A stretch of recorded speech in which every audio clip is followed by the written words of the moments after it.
বাংলাদেশি কাঁঠালা নিজ হাতে লাগানো গাছের ফল।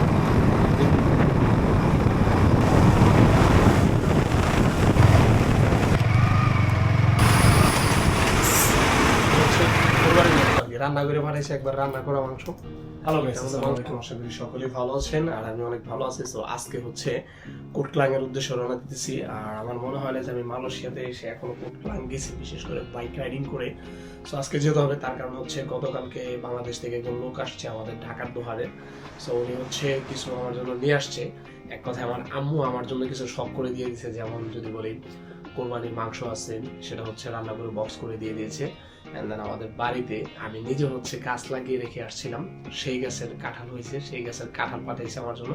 সো আসলে শখ করে যেহেতু আম্মু এগুলো দিছে, আর উনি তাকে হচ্ছে কোটক্লাং আমার এখান থেকে মোটামুটি 55 কিলোমিটার যা দেখলাম। সো আপ ডাউন অ্যাভারেজ মোটামুটি 120 কিলোমিটার হবে। যদিও সকাল সকাল রওনা দিতে চেয়েছিলাম, বাট ঘুম থেকে উঠতে পারিনি, অলমোস্ট 10টা বেজে গেছে প্রায়।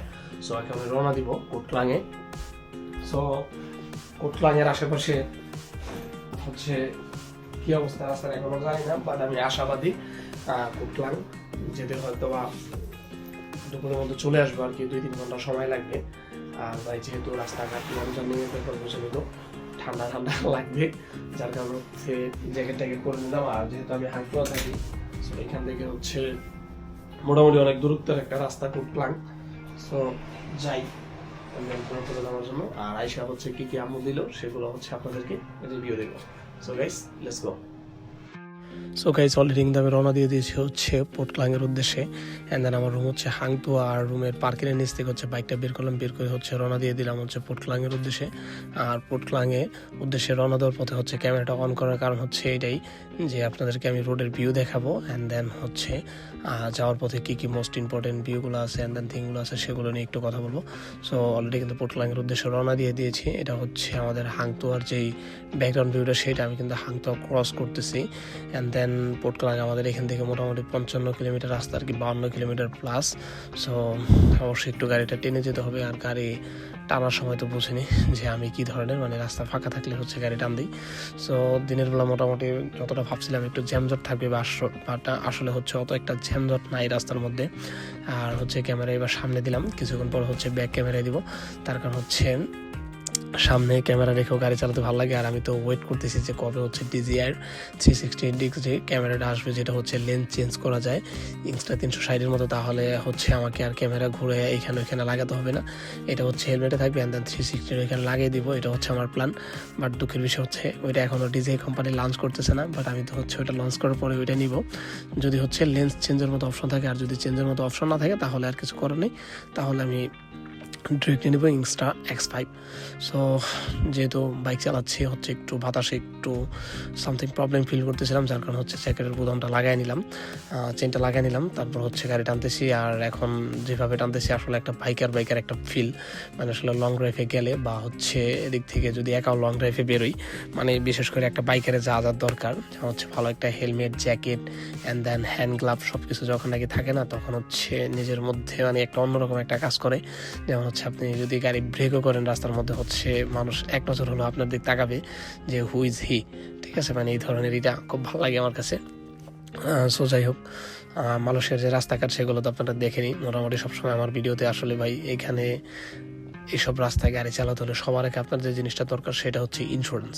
তার কারণ হচ্ছে ভাই বিশ্বাস করেন, আপনি যখন নাকি মালয়েশিয়ার রাস্তাতে ঘুরবেন, মানে দেখলেন কিন্তু পিছনে মার্সিডিজ, BMW, এমনকি মাঝে মাঝে রোলস রয়েলস পর্যন্ত দেখা যায়, ঠিক আছে। সো আর যদি বাইকের কথা বলি, কাওয়াসাকি নিনজা ST-আরও দেখা যায়, তারপরে BMW এগুলো তো হচ্ছে সবসময় দেখা যায়, সুজুকি 1000cc গাড়ি।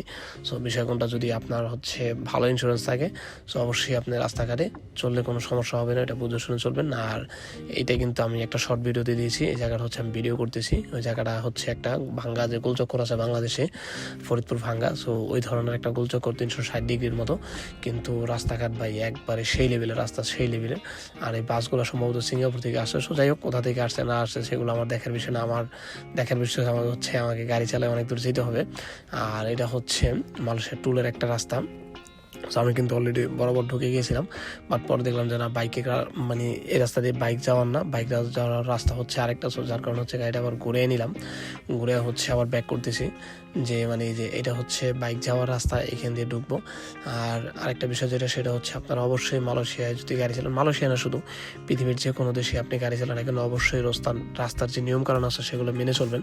আর রাস্তার নিয়মকানুনগুলো মেনে চলে সেক্ষেত্রে আপনি হচ্ছে একটা ভালো দিক কি যে আপনি সবসময় হচ্ছে অ্যাক্সিডেন্টের হাত থেকে বাঁচতে পারবেন। আর উল্টোপাল্টা গাড়ি না চালানো ভালো, যদি আমরা এমন পারি না, বাট আমাদের এমন চালানো উচিত। আর বিশেষ করে আপনি যদি মালয়েশিয়ায় গাড়ি চালান অবশ্যই আপনার রাস্তার যে নিয়মকানুনগুলো আছে, বিশেষ করে লাম্পগুলো মানে হচ্ছে ট্রাফিক যে সিগন্যালগুলো, সেই সিগন্যালে হচ্ছে আপনি গাড়ি ব্রেক করবেন, তারপর হচ্ছে নিয়মকানুনগুলো মেনে চলবেন এটাই। আর আরেকটা বিষয় আমি যেটা দেখলাম সেটা হচ্ছে পোর্ট ক্লাং যাওয়ার পথে ভাই প্রচুর ট্রাক দেখছি আমি, প্রচুর, মানে এখানে যে কন্টেনার ট্রাক হাজার হাজার, মানে এটা হচ্ছে ফ্যাক্টরি এলাকা। তো মানে আমি আরেকটা বিষয় যেটা এদিকে আসার পরে কিন্তু অনেক অনেক ফ্যাক্টরি দেখছি। আমার মনে হয় না যে মালয়েশিয়া অন্য কোথাও গ্রাম সাইডের ফ্যাক্টরি দেখছে, যদিও আমার মালয়েশিয়া গ্রাম সাইডে তেমন একটা ঢোকা হয় নাই, বাট তারপর এইখানে আমি যতটুকু ঘুরছি এইখানের মতো এত ফ্যাক্টরি আমি আর কোথাও দেখি নাই।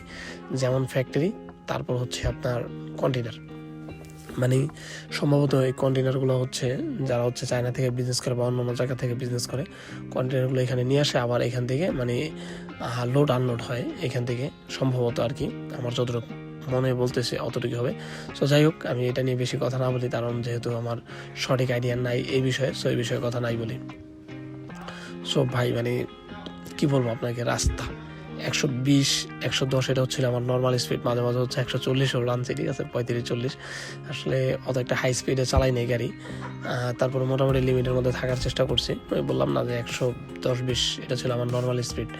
সো আমি হচ্ছে সকাল ভোরে রওনা দিতে চেয়েছিলাম, বাট সকাল ভোরে রওনা দিতে পারিনি, তার কারণ হচ্ছে ঘুম থেকে ওঠার পরে হচ্ছে দেখি যে অনেক মানে বেলা হয়ে গেছে। সো যার কারণে হচ্ছে সকাল সকাল রওনা দিতে পারিনি। তারপরে আর কি করে, যেহেতু রওনা দিতে পারিনি, সো ভাবলাম যে 8টার দিকে হচ্ছে অফিস টাইম, 8টার দিকে না গিয়ে 9টা-10টার দিকে বেরোই। সো বাসা থেকে বেরোতে আমার মোটামুটি 10টাই বেজে গেছে, বাট 10টা বাজার পরেও রাস্তাঘাট অনেক ফাঁকা ছিল কেলের মধ্যে। আর এখন তো মোটামুটি আমি কেলের বাইরেই চলে আসছি, সো এদিকেও রাস্তাঘাট কিন্তু অনেক ফাঁকা। আর এদিকে রাস্তাঘাটগুলো মোটামুটি ফাঁকাই থাকে আমার যা মনে হয়, তার কারণ এটা হচ্ছে তেমন একটা বাণিজ্যিক এরিয়া না। আর হচ্ছে এটা আপনারা সকলেই দেখবেন, এটা ঢাকা সড়ক বা অন্য যে কোনো জায়গায়, যেসব জায়গা হচ্ছে ফ্যাক্টরি থাকে, আমাদের হচ্ছে বাংলাদেশের সমস্যা কি, আমরা তো ঢাকার ভিতরে হচ্ছে ফ্যাক্টরি, ঢাকার ভিতরে শোরুম, ঢাকার মধ্যে সব কিছু, বাট মালয়েশিয়া বিষয়টা কিন্তু এরকম না। মালয়েশিয়া যদি আমি বলি আপনাদের, মালয়েশিয়া হচ্ছে এমন একটা দেশ, এটা হচ্ছে আপনার যত ফ্যাক্টরি আছে অ্যান্ড দেন যত কারখানা আছে কেএলের মধ্যে নাই বলতে গেলেই চলে, সবগুলো হচ্ছে কেএলের বাইরে। যেমন হচ্ছে শাহ আলম, পচুং, তারপর হচ্ছে মানে আশেপাশে যে জায়গাগুলো আছে কাজাং ঠাজাং, মানে কেএলের বাইরে, মানে কেএলের বাইরে বলতে যেমন হচ্ছে পার্শ্ববর্তী এলাকা, মানে ওইখান থেকে করে। আর যেগুলো হচ্ছে অনেক ইসের মাল, ওইগুলো হচ্ছে যে অলরেডি আমি বলি আপনাদের, আমি হচ্ছে যে কোম্পানিতে যাচ্ছি, ওনারা হচ্ছে প্যানাসোনিক কোম্পানির যেই প্রোডাক্টগুলো আছে, মানে প্রোডাক্ট তারা তৈরি করে এখানে। সো প্যানাসোনিক কোম্পানির, আমি হচ্ছে এই কোম্পানিতে যাচ্ছি ওনার সাথে দেখা করার জন্য। আসলে তেমন এখান থেকে কমপ্লিট করে তারা হচ্ছে কেএলে তাদের দোকান আছে এখানে বিক্রি করে, মানে এই বিষয়টাই তারা হচ্ছে কেএলের বাইরে, মানে শহরের বাইরে তারা হচ্ছে ফ্যাক্টরি করে বা অন্যান্য যেসব দ্রব্য আছে সেগুলো তারা তৈরি করে, অ্যান্ড দেন তারা কেএলের মধ্যে নিয়ে এসে এগুলো বিক্রি করে, অ্যান্ড দেন তারা এখান থেকে পৃথিবীর অন্যান্য দেশে পাঠায়। যেমন সিঙ্গাপুরে কিন্তু মোটামুটি অনেক কিছু তৈরি হয় না, তারা আমি যতটুকু জানি তারা কফিটা, যে কফি আছে, কফি বা অন্যান্য যে কফি এবং অন্যান্য অনেক কিছু তারা হচ্ছে মালয়েশিয়া থেকে নিয়ে যায়। তার কারণ হচ্ছে মালয়েশিয়া থেকে তাদের নেওয়াটা সহজ, মালয়েশিয়া কস্টটা কম সিঙ্গাপুরের তুলনায়, সো এই কারণে হচ্ছে তারা এখানে নিয়ে যায়। আর মালয়েশিয়ায় কিন্তু অনেক চাইনিজ আছে, মানে তাদের কোম্পানি হচ্ছে আপনার কেএলের বাইরে। আমার একটা আঙ্কেলের কথা যদি বলি, উনি হচ্ছে একটা কোম্পানিতে মোটামুটি 10 বছর যাবত আছে, এই শাহ আলম কিছুদিন, পুচুম কিছুদিন, মানে ওই বসে হচ্ছে, মানে বস যখন ব্যবসা শুরু করছে উনি তখন ওই বসের সাথে মানে কিছুদিন পর থেকে, তারপর থেকে ওরা এখন 3 ভাই অনেক পার্টনারের ব্যবসা করে অনেক বড় হয়ে গেছে। আর আমার আঙ্কেল এখন এখানে আছে। আর এখানে যে বিষয়গুলো ভাই বিশ্বাস করেন, এখানের যে ট্রাকগুলা বা যে গাড়িগুলা, মানে কি বলবো আপনাদের, মাইন্ড ব্লোয়িং ভাই, এগুলো দেখলেই হচ্ছে মাথা নষ্ট। তার কারণ আপনাদেরকে আমি এইভাবে হয়তো বলে বোঝাতে পারবো না, মানে আমার পজিশন থেকে আমি বুঝতেছি, যখন নাকি আপনি হচ্ছে একটা স্পোর্টস কার নিয়ে আপনি বের হবেন এরকম রাস্তায়, মানে 4 লাইন 5 লাইনের রাস্তা থাকবে, রাস্তাগুলো ফাঁকা থাকবে, ঠিক আছে, মানে মানে এমনই গাড়ির পিক আপ যখন নাকি আপনি দিবেন আপনার কাছে এমনই মনে হবে যে হামসা মারা কন হয়, ঠিক আছে। এই বিষয়টা যদি এটা উচিত না, বাট বিষয়টা এমনই মনে হবে। যেমন আপনি গাড়ি চালাচ্ছেন, আমি কিন্তু গাড়ি স্লো চালাইতেছি না, আমি কিন্তু মোটামুটি গাড়ি 100 বা 100+ চালাইতেছি। দেখেন মনে হচ্ছে আমি গাড়ি আস্তে চালাইতেছি, তার কারণ হচ্ছে এখানে প্রত্যেকটা গাড়ি কিন্তু অনেক গতিতে আছে। সো তারপরে হচ্ছে আমাদের গতির সাথে তাল মিলিয়ে চলতে, আর বিশেষ করে যে আমরা বাইক চালাই বাইকারদের কিন্তু একটু রিস্ক থাকে, তারপর হচ্ছে একটু সেফটির নিরাপত্তা থাকে। সো যাই হোক, যেহেতু আমরা বাইকার এত কিছু মাথায় রাখা যাবে না, বাইক চালাতে হবে মানে বাইক চালাতে হবে। সো বের হয়ে যাই শুধু বাইক চালাতে মনে চাইলে। আর এই শপিং মলটা হয়তো অনেকে চিনেন, যার কারণে হচ্ছে মাথার অধিক ঘুরে একটু ভিডিও করলাম।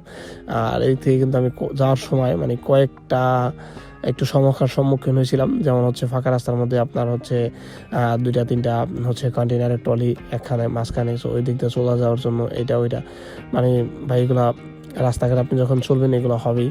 সো এগুলো মাথায় রেখে লাভ নাই। আর একটা জিনিস আমার কাছে যেটা ভালো লাগে সেটা হচ্ছে যে ভাই মানে লং ড্রাইভে গেলে বিশেষ করে যে এই ধরনের যে বড় ট্রাকগুলো দেখা যায়, বা মনে করেন যে মানে এই ট্রাকটা দেখেন আপনি, বিশাল আকারের কিন্তু একটা ট্রাক।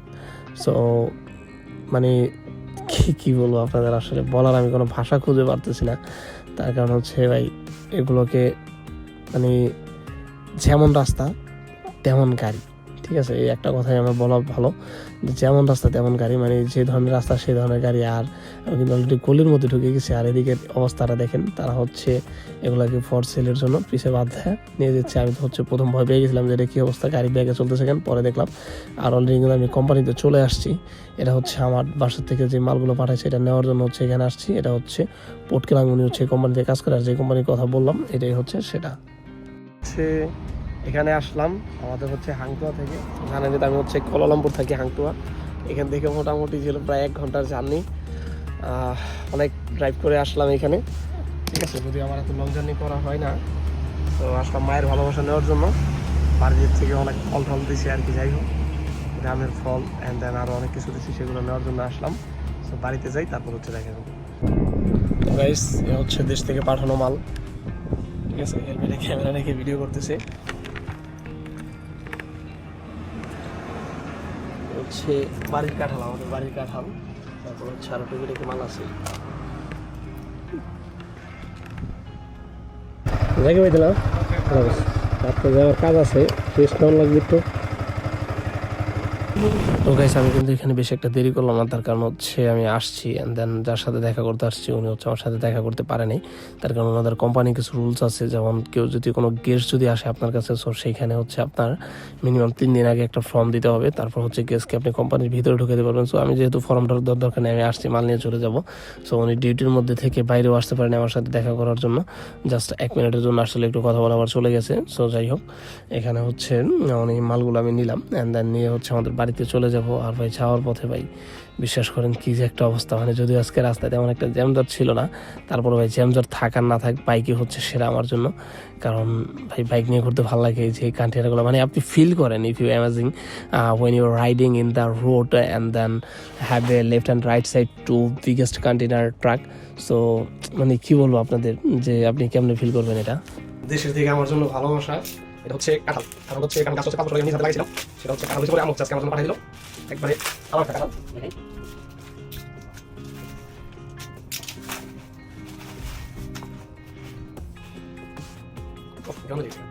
হচ্ছে বাংলাদেশি কাঁঠাল, নিজ হাতে লাগানো গাছের ফল, বিদেশের বাড়িতে বসে খেতে পারতেছি, উপভোগ করতে পারতেছি, আলহামদুলিল্লাহ। এটা হচ্ছে আমার কাছে কাঁঠাল। দেন যেহেতু কোরবানি কয়েকদিন আগে গেছে, কোরবানি মাংস পাঠিয়ে দিচ্ছে আমার জন্য।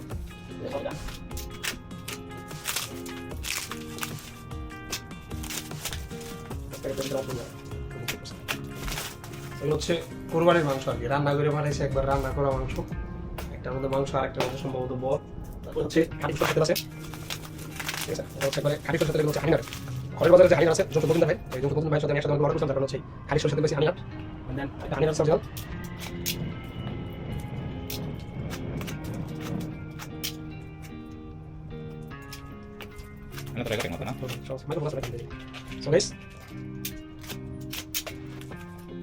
হচ্ছে বাংলাদেশের যত পছন্দ ভাই আছে হানিনাট, সেই হানিনাটের অরিজিনাল হানিনাট। এটা হচ্ছে এই যে হানিনাট অরিজিনাল, বিদেশে বলে বিদেশে বসে খেতে উপভোগ করতে পারবো। আশা করি অরিজিনাল। আর আমাদের আমার হচ্ছে যথেষ্ট কনফিডেন্স আছে যে হচ্ছে অবস্থা বাংলাদেশে খাবার নিও দেশে উপভোগ করতে পারবো। বাটিটা খোলো, বাটিটা খোলো, সে কোনো অংশ দাঁড়া যায় দেখো কাজ না দেখো না জমেছে। হচ্ছে বাংলাদেশের দেশি গরুর মাংস আর কি, কুরবানির মাংস। একে রান্না করা রান্না করা দাও। গরম পানি দাও, গরম করে দাও। ওকে, কষ্ট দিলাম।